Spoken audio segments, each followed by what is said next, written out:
As we approach the street, people crying out everywhere with demons. Why I use the word demons? People crying out everywhere with demons. You know, when the truth hit demons, many saying, don't judge me of my faith. When the truth of the fact, the truth is the truth. And whether if we want to accept it, believe it or not, the truth is the truth. And according to the time that we are living in, we have to declare the truth.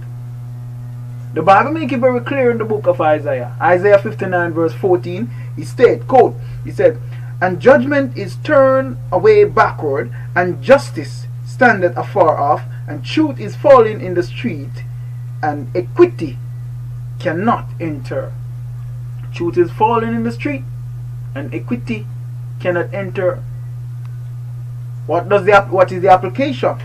As God gave in the book of Matthew 15, he wants for us to know all these things. Matthew 15 and verse 8, he said,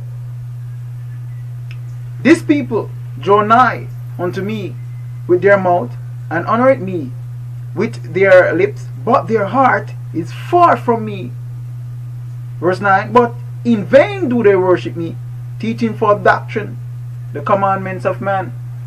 So God make it clear, many honor him with mouth and heart far, and what they accept, false theology. He say, in vain do they worship me, teaching for doctrine the commandment of man. Can I tell you, we come see the scripture, we come see the Bible. We did not make any Bible. Where in the scripture pointed unto you the first day of the week, that you should take it and set it as a specific day put aside for worship concerning God?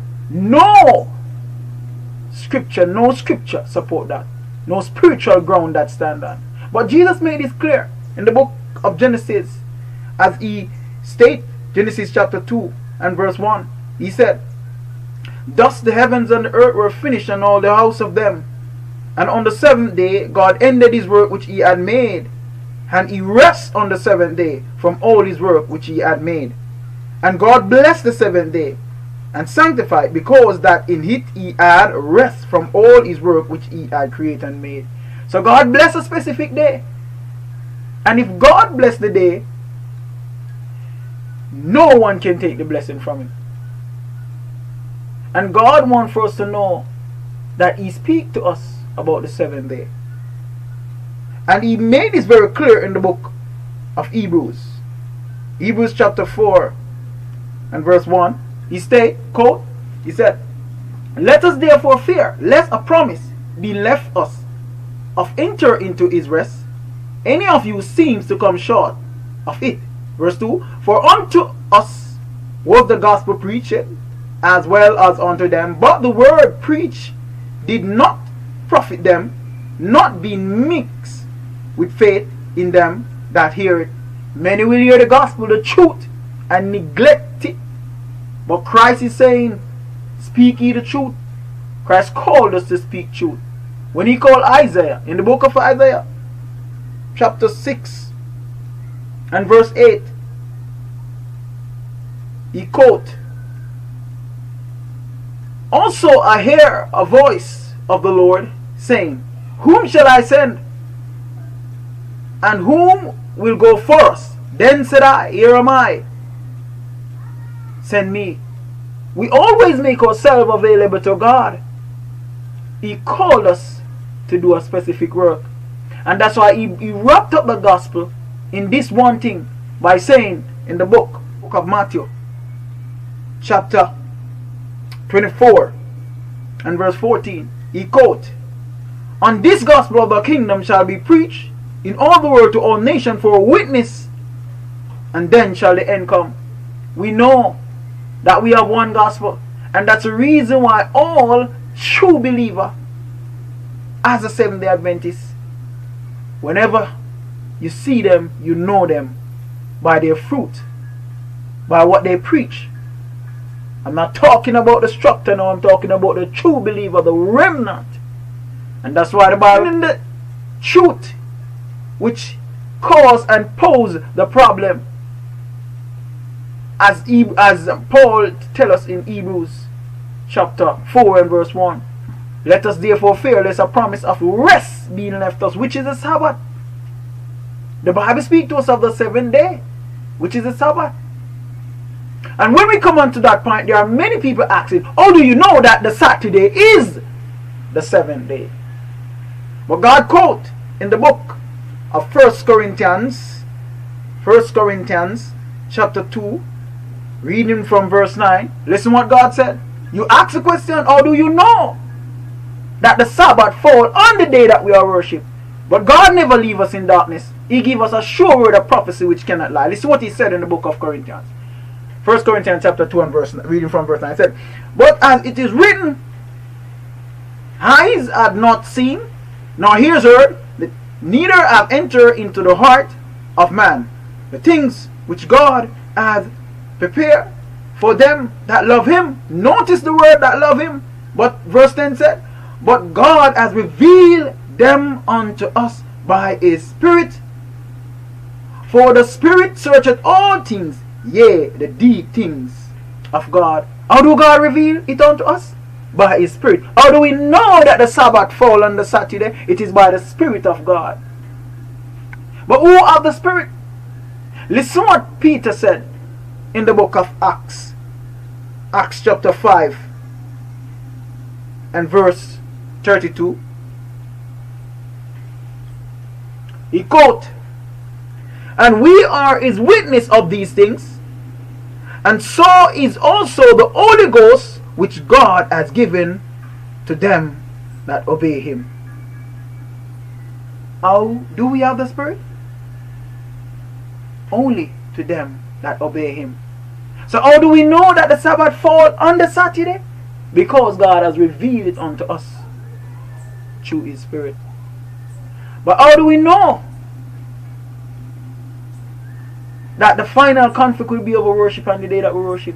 Because we have a sure word of prophecy, and God has revealed them unto us again by his Spirit. And he wants for us to know these things. But we pointed clearly unto you, how do we know that the Romans church is the one who changed the Sabbath day? Yet, in the year 321 AD, Constantine make a decree. He was the one who changed the Sabbath. He was the one. And God made it very clear. Back in the book of Daniel, Daniel chapter 7 and verse, Daniel chapter 7 and verse 25, he quote, and he shall speak great word against the Most High, and shall wear out the saints of the Most High, and think to change times 1 year and law, and they shall given into his hands until the time 1 year, and times 2 year, and divided of time half a year, pointed unto us 3.5 years. God wants for us to know, but we can show you clearly. How do the Roman church explain in the scripture in Revelation 17 verse 4? Look clearly. Revelation 17 and verse 4. He quote, and the woman was arrayed in purple and scarlet color, and decked with gold and precious stone and pearls, having a golden cup in her hand, full of abomination and filthiness of her fornication. Notice, he said the woman was arrayed in purple and scarlet color, and decked with gold, having a golden cup. Isn't the scripture plain? Isn't he in purple and have a golden cup in his hand? Isn't in their church, in their synagogue, the cardinal just in scarlet color, and the bishop just in purple? Where the scripture did not point it out to us clearly about these things.